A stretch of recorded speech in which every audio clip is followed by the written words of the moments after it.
పిల్లలకి స్కూల్ పాఠశాల అయితే పేరెంట్స్కి స్కూల్ పేరెంట్స్శాల. నమస్తే సుధీర్ గారు. నమస్తే మ్యామ్. నమస్తే అండి. సుధీర్ గారు, ఈ మధ్య పిల్లలతో మాట్లాడుతూ ఉంటే ఎక్కువ నెంబర్ ఆఫ్ ఇష్యూస్ ఏంటి అంటే, నాకు పెళ్ళొద్దు, ఆ రిలేషనే వద్దు, ఇప్పుడు ప్రశాంతంగా ఉన్నాం, ఇప్పుడు చాలా హ్యాపీగా ఉన్నాం, పెళ్ళి అసలు ఎందుకు అవసరమా? ఇదే క్వశ్చన్ వింటున్నామండి. అసలు పెళ్ళే లేకపోతే నెక్స్ట్ జనరేషన్ కానీ రిలేషన్స్ కానీ, సరే జనరేషన్ అంటే మనం మాట్లాడకూడదు అనుకోండి, రిలేషన్స్ ఎట్లా కొనసాగుతాయి? అసలు పెళ్లి మీద ఇంత విరక్తి రావడానికి ఎంతమంది పేరెంట్స్ తెలుసా సుధీర్ గారు? మా పిల్లలు పెళ్ళొద్దన్న కౌన్సిలింగ్ వస్తున్నారండి. ఆడపిల్లలు అదే మాట, మగ పిల్లలు అదే మాట. ఎందుకండి పెళ్లి అంటే ఎందుకు భయపడిపోతున్నారు? దీనికి కారణం నేను చెప్తే మీరు నన్ను తిట్టుకోకుండా వాళ్ళు ట్రోల్ చేయనంటే కారణం చెప్తాను. డెఫినెట్ గా అండి. ఎందుకంటే అది పేరెంట్సే కారణం. పెళ్ళొద్దు అని పిల్లలు అంటున్నారంటే దానికి కారణం పేరెంట్సే. పేరెంట్స్ కారణమా? అంటే అన్ని కేసెస్లో చెప్పకపోయినా 100కి 80 నుంచి 90% కారణం పేరెంట్సే. అస్సలు ఎట్లా చెప్పండి మీరు? మ్యామ్, మామూలుగా పెళ్లికి ముందు ఒక అబ్బాయి అని అంటారు, అమ్మాయిని అమ్మాయి అంటారు. పెళ్లి అయిన తర్వాత వాళ్ళిద్దరిని ఏమంటారు? భార్యాభర్త. అప్పుడు వాళ్ళిద్దరు ప్రేమించుకోవడం మొదలు పెడతారు, అంతా బాగానే ఉంటుంది. ఒక్కసారి పిల్లలు పుట్టాక వాళ్ళకి ప్రమోషన్ ఏమొస్తుంది? తల్లిదండ్రులు. అవునా? ప్రతి ఒక్కరు ఎక్స్పెక్ట్ చేసేది అదే కదండి.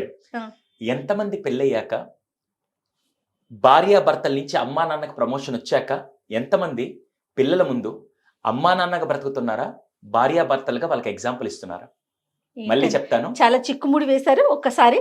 మ్యామ్, పెళ్ళయ్యాక భార్యాభర్తలుగా ఉంటూ పిల్లలు పుట్టాక అమ్మా నాన్న ప్రమోషన్ రాగానే ఒక్కసారి పిల్లలు పుట్టాక ఇంకా మా బ్రతుకు ఏమీ లేదు, మాకు మొత్తం పిల్లలే, ఇంకా వాళ్ళు ఏ స్కూలు, ఏ కాలేజు, ఏం చదువుతున్నారు, ఏం పెట్టాలి, ఇది తప్ప. అరే మేము మొగుడు పెళ్ళాలం, పిల్లల ముందు మేము ఒక భార్యాభర్తలకి బెస్ట్ ఎగ్జాంపుల్గా మేము ఉండాలని ఎంతమంది పిల్లల ముందు అమ్మా నాన్నగా మాత్రమే కాకుండా భార్యాభర్తలుగా అన్యోన్య దాంపత్యం అనండి, లేకుంటే రిలేషన్షిప్ ఎలా ఉండాలనేది ఎగ్జాంపుల్గా ఎంతమంది పిల్లల ముందు అమ్మా నాన్న కాకుండా భార్యాభర్తలుగా ఎగ్జాంపుల్ ఉంటున్నారు? మీరు చెప్పండి. నిజంగా ఆలోచించాలి సుధీర్జీ. కేవలం తల్లిదండ్రులుగా మాత్రమే ఉండిపోతున్నాం అనిపిస్తోంది నాకు కూడా. 24 గంటలు వాళ్ళిద్దరు డిస్కషన్లో ఏ స్కూల్లో చదివించాలి, ఏ బట్టలు కొనాలి, వాళ్ళకి ఏ ఫుడ్ పెట్టాలి, లేకుంటే వాళ్ళకి ఈరోజు ఏం తయారు చేయాలి, ఏ స్కిల్స్ నేర్పించాలి, ఇవి తప్ప. మ్యామ్, రేపటి రోజున ఒక స్కూల్కి పంపిస్తే వాళ్ళకి ఏం నేర్పిస్తారు? Maths, science, social, Telugu, Hindi, English సబ్జెక్టులనే నేర్పిస్తారు. Very good. నేను ఇప్పుడు చూసే వాళ్ళందరూ నేను ఎప్పుడు జనరిక్గా ఒక క్వశ్చన్ అడుగుతాను, ఆ క్వశ్చన్కి 2 కేటగిరీ ఆన్సర్లు ఇస్తాను. వీళ్ళు ఏం కోరుకుంటారో ఒకసారి అడుగుతాను. చూసే ఆడియన్స్, పేరెంట్స్ అందరూ ఒక క్వశ్చన్ అడుగుతాను. రేపటి రోజున మీ పిల్లలు 25 ఏళ్ల వరకే, బాగా గుర్తుపెట్టుకోండి, మీరు పెంచుతున్నారు కదా, 25 ఏళ్ల వరకు సార్ వాడికి బెస్ట్ లైఫ్ ఇవ్వాలి సార్, 25 ఏళ్ల వరకు వాడికి మంచి కాలేజ్ ఇవ్వాలి, మంచి బట్టలు ఇవ్వాలి, మంచి లైఫ్ స్టైల్ ఇవ్వాలని కోరుకుంటున్నారు. 25 ఏళ్ల వరకు ఇచ్చి 25 ఏళ్ల తర్వాత వాడు అసలు ఎలా బ్రతికినా మాకు సంబంధం లేదు సార్, వాడికి పెళ్లి కాకపోయినా సంబంధం, వాడికి భార్య లేకపోయినా పర్లేదు, అమ్మాయి అయితే వాడికి ఆమె పెళ్లి చేసుకోకపోయినా పర్లేదు, భర్త రాకపోయినా పర్లేదు, పెళ్లి చేసుకున్నా సరే వాళ్ళు విడాకులకు వెళ్ళిపోయినా మాకు సంబంధం లేదు సార్, కేవలం 25 ఏళ్ల వరకు పెంచడమే మా బాధ్యత అనుకునే వాళ్ళు కేటగిరీ 1 అనుకుందాం. కేటగిరీ 2, రేపటి రోజున వాడికి మంచి భవిష్యత్తు ఇస్తూనే పెళ్ళయ్యాక కూడా వాళ్ళు బాగుండే విధంగా అటువంటి వాల్యూస్ని ఈ 25 ఏళ్ల టైంలో వాళ్ళకి కొన్ని విషయాలుగా మేము నేర్పించాలి సార్.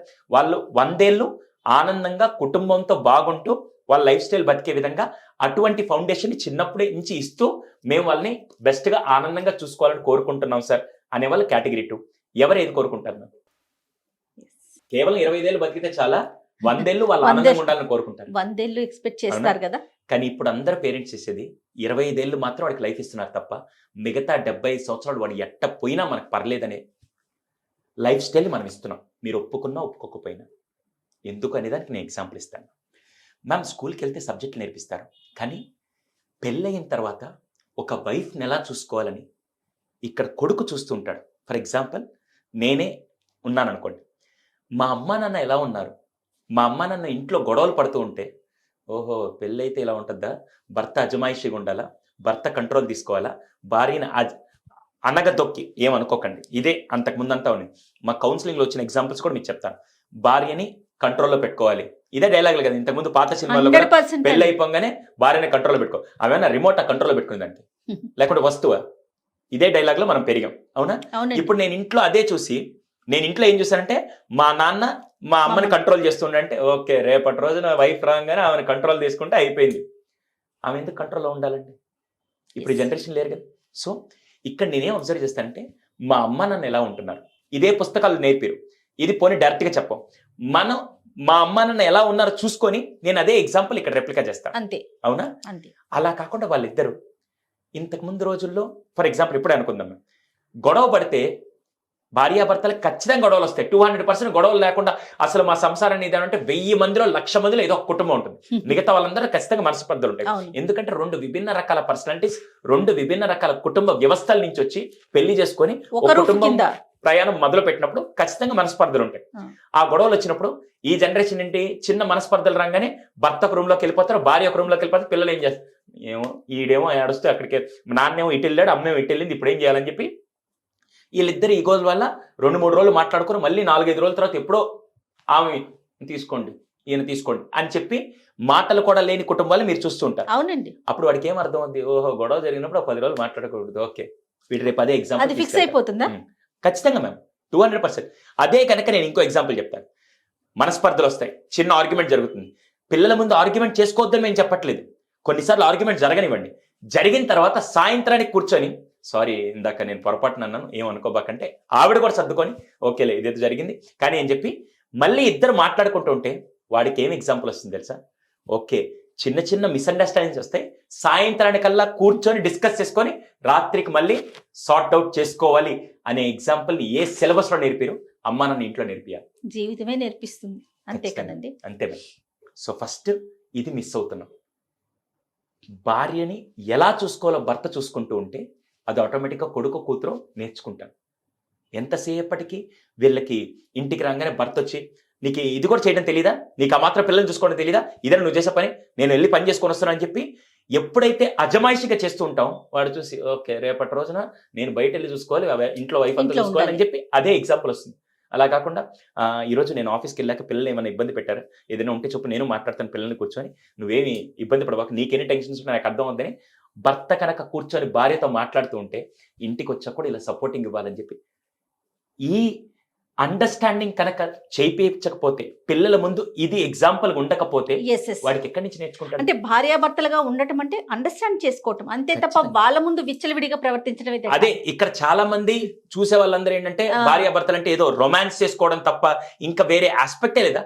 అసలు వాళ్ళకి ఇవ్వాల్సింది ఒక ప్యూర్ రిలేషన్షిప్ ఎలా ఉంటుంది, అది ఎంతమంది నేర్పిస్తున్నాం, అది ఫస్ట్ నేర్పించాలి. వైఫ్ ని ఎలా రికగ్నైజ్ చేసి అప్పుడప్పుడు ఒక అప్రిసియేషన్ ఎలా చేస్తున్నాం, భర్తను ఎలా మెచ్చుకుంటున్నాం. ఒక వైఫ్ రెడీ అయ్యి వచ్చిన తర్వాత ఈరోజు నువ్వు చాలా అందంగా ఉన్నావు, ఐ లవ్ యూ డార్లింగ్ అని ఒక డైలాగ్ చెప్తే ఒరే మా నాన్నకి పెళ్ళి ఇప్పటికి 20 సంవత్సరాలు అవుతుంది, ఇప్పటికి మా మమ్మీని ఎంత బాగా ప్రేమిస్తున్నాడు అనే రిలేషన్షిప్ వాళ్ళకి అర్థమవుతుంది. లేకుంటే ఈ రోజుల్లో ఈ రోజు పెళ్లి చేసుకొని రేపు విడాకులు తీసుకొని ఈ రోజు ఎదవ డేటింగ్ కల్చర్ వచ్చిన తర్వాత ఎప్పుడు మారుస్తూ ఉండే కల్చర్ని రాకుండా ఉండాలంటే మాత్రం డెఫినెట్ గా ఆ కుటుంబ వ్యవస్థ ఆ రిలేషన్షిప్ ఇంపార్టెన్స్ నేర్పించాలంటే కేవలం తల్లిదండ్రులే brand ambassadors as a wife and husband. మీరు చెప్పింది 100% కరెక్ట్ సుధీర్జీ. ఎందుకంటే భార్యాభర్తలు తల్లిదండ్రులు అయిన తర్వాత తల్లిదండ్రులుగానే ఉంటున్నాం తప్ప భార్యాభర్తలు అనే థాట్ కూడా ఉండాలి. అసలు పర్సనల్ అనేది ఉండట్లేదు కదండి. ఎంతసేపు వాళ్ళ కోసమే లేదా మన కోసం టోటల్ ఫ్యామిలీ కోసం ఉరుకులు పరుగులు పెట్టేస్తా ఉన్నా. అప్పుడప్పుడు హస్బెండ్ జస్ట్ ఎప్పుడైనా వర్క్ నుంచి వచ్చాక ఈరోజు నువ్వు వంట చేయొద్దు, ఈరోజు నీకు ఇష్టమైన కర్రీ నేను చేసి పెడతానంటే ఓహో అప్పుడప్పుడు భార్యని ఇలా కూడా చూసుకోవాలని కొడుకు చెప్పాల్సి వస్తలేదు, కూతురికి చెప్పాల్సి వస్తలేదు. ఇలా వాళ్ళని ఎలా నేర్పిద్దాం అనుకున్నారు అనేది మీరు ఎగ్జాంపుల్గా ఈ చిన్న చిన్న విషయాల్ని, అందుకే నేను చేసే దాంట్లో ప్రతి ఒక్కరు క్లియర్ చెప్పేది వైఫ్ అండ్ హస్బెండ్ గా మీరు పిల్లలకి ఎటువంటివి నేర్పియాలనుకోండి ఫస్ట్ లిస్ట్ రాసుకోండి. దాన్ని మీ పిల్లల ముందు మీరు ఒక డిఫరెంట్ ఎగ్జాంపుల్ గా సెట్ చేయండి. వాడికి రేపటి రోజున ఏమవుతుందంటే గీతా గోవిందం సినిమా గుర్తుంది కదా, అవునండి.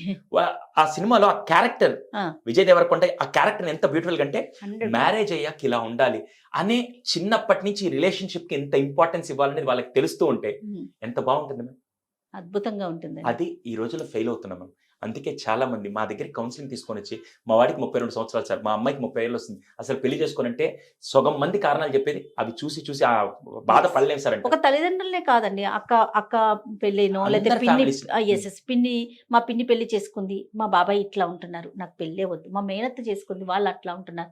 సో అందరి లైఫ్ ని ఊహించుకొని నా లైఫ్ కూడా ఇలానే ఉంటుందేమో అనే ఒక కాన్సెప్ట్ లో పెళ్లి అంటేనే భయపడిపోతున్నారండి. అంటే ఇక్కడ మళ్ళీ ఈ మధ్య ఒక కల్చర్ కూడా వస్తుంది, ఏంటది డింక్ అనే కల్చర్, మీకు తెలుసా లేదో మ్యామ్? లేదండి. నేను dual income no kids. Yes, dual income no kids. అసలు పెళ్లికి వెళ్దాం అనుకుంటే మళ్ళీ పిల్లలు వద్దు, అసలు పెళ్ళే వద్దు, లెటెస్ట్ ఎన్ని రిలేషన్షిప్ ఎవరు అంటే దొరికితే వాళ్ళతో. ఎన్నో దరిద్రాలు వింటున్నాం కదా, అన్ని- వాటిలో ఇదొక అనకూడదో మరి అనొచ్చో. మ్యామ్, మ్యామ్, ఇదొక నిజంగా దరిద్రమేమో. నేనైతే మాత్రం దానికి కంప్లీట్ అగేన్స్ట్ మ్యామ్. ఇప్పుడు కొన్ని దేశాలు ఏంటి తెలుసా, ఈ డింక్ కల్చర్ వల్ల అరే మీరు పిల్లల్ని కనండి, మేము డబ్బులు ఇస్తాం, మీరు పిల్లల్ని కనండి అనే దేశాలు ఇప్పుడు తయారవుతున్నాయి. వాళ్ళు నరకం అనుభవిస్తున్నారు. అలాంటి కల్చర్లోకి మన భారతీయ కల్చర్ వెళ్ళకూడదు అంటే కుటుంబ వ్యవస్థ చాలా చాలా గొప్పది. ఒక సుందరకాండ సినిమా, మీరు పాత వెంకటేష్ సినిమా అవునండి. గుర్తుంటే 25 మార్కులు ఫస్ట్ ఒక అమ్మాయి పెద్ద అమ్మాయి అయినప్పుడు, పెళ్లి చేసుకున్నప్పుడు 50 మార్కులు, పిల్లల్ని కన్నప్పుడు 75 మార్కులు, సంపూర్ణంగా కుటుంబ వ్యవస్థ ఉన్నప్పుడు 100 మార్కులని. నిజంగా లైఫ్ ఎప్పుడు ఎలా ఉండాలంటే అన్ని కలిపి ఒక బ్యాలెన్స్ చేస్తే లైఫ్ అంటారు మ్యామ్. ఈ రోజుల్లో వీళ్ళకి ఏంటంటే ఒక కాలేజ్ సీట్ తెచ్చుకుని, ఒక యూనివర్సిటీ తెచ్చుకుని మా లైఫ్ అచీవ్మెంట్ అయిపోయింది, ఇంకా నాకు ఎవరు అవసరం లేదు, నాకు నెలకి 10 లక్షలు పడుతున్నాయి, నేను ఒక్కని బతికితే చాలు. కాదు, కుటుంబ వ్యవస్థని ఫస్ట్ చిన్నప్పటి నుంచి తల్లిదండ్రులు నేర్పియాల్సిందే మ్యామ్. అది వాళ్ళ ఎగ్జాంపుల్గా ఉంటూ భార్యాభర్తల రిలేషన్ మీరు కనుక కరెక్ట్గా నేర్పకపోతే రేపటి రోజున వాడు 25 ఏళ్ల వరకు హ్యాపీగా ఉంటాడు తప్ప దాని తర్వాత రిలేషన్షిప్లో ప్రాబ్లం వస్తుందంటే మాత్రం we are not giving as a brand example for kids. Right. ఇలాంటి ప్రాబ్లమ్స్ ఉన్న వారికి మీరేంటి సొల్యూషన్, ఏం చేయబోతున్నారు చెప్పండి నాకు. ఖచ్చితంగా పేరెంట్స్ కూడా ఏంటంటే ఎలా ఉండాలి, భార్యాభర్తలు అంటే రొమాన్స్ అనే వర్స్ట్ మైండ్ సెట్ లో నుంచి బయటికి Yes, రావాలంటే yes. పదే పదే ఈ మాట వినాలని ఉంది నాకైతే. ఎందుకంటే ఖచ్చితంగా వాళ్ళందరూ రాస్తారు ఇప్పుడు రొమాన్స్ కాదు. రొమాన్స్ అంటే హెల్తీ రిలేషన్షిప్ పిల్లల ముందు మనం చూపించాలి. దానికోసమే పేరెంట్స్ శాలను ఒక ద్వారా ఖచ్చితంగా పేరెంట్స్ ఎలా ఉండాలి పిల్లల ముందు, భార్యాభర్తలుగా వైఫ్ అండ్ హస్బెండ్ ఎలా ఉండాలి పిల్లల ముందు అనేది మేము నేర్పిస్తున్నాం మ్యామ్. అది పూర్తిగా ఏ స్కూల్ నేర్పంది ఖచ్చితంగా తల్లిదండ్రులు తెలుసుకోవాల్సింది. పేరెంట్ శాల Parent పేరు శాల. కూడా చాలా బాగుందండి. మ్యామ్ వినూత్నంగా ఆలోచించి పిల్లలకి స్కూల్ ఉన్నట్టే, పిల్లలకి పాఠశాల ఉన్నట్టే పేరెంట్స్ కూడా ఒక పాఠశాల ఉండాలని పేరెంట్స్ శాలని స్టార్ట్ చేసి వెరీ దాని గుడ్. ద్వారా వైఫ్ అండ్ హస్బెండ్ గా పిల్లలకి ఎటువంటి వాల్యూస్ నేర్పించాలి, మదర్ అండ్ ఫాదర్ గా మాత్రమే కాదు, అవన్నీ and దాంట్లో husband. తెలియజేయడం జరుగుతుంది. ఈ స్క్రీన్ మీద ఉండే నెంబర్ కాల్ చేస్తే పూర్తి వివరాలు వాళ్ళకి తెలియజేస్తాం మ్యామ్. రైట్ అండి. ఖచ్చితంగా. Thank you so much Sudheer గారు. నమస్తే. Thank you ma'am.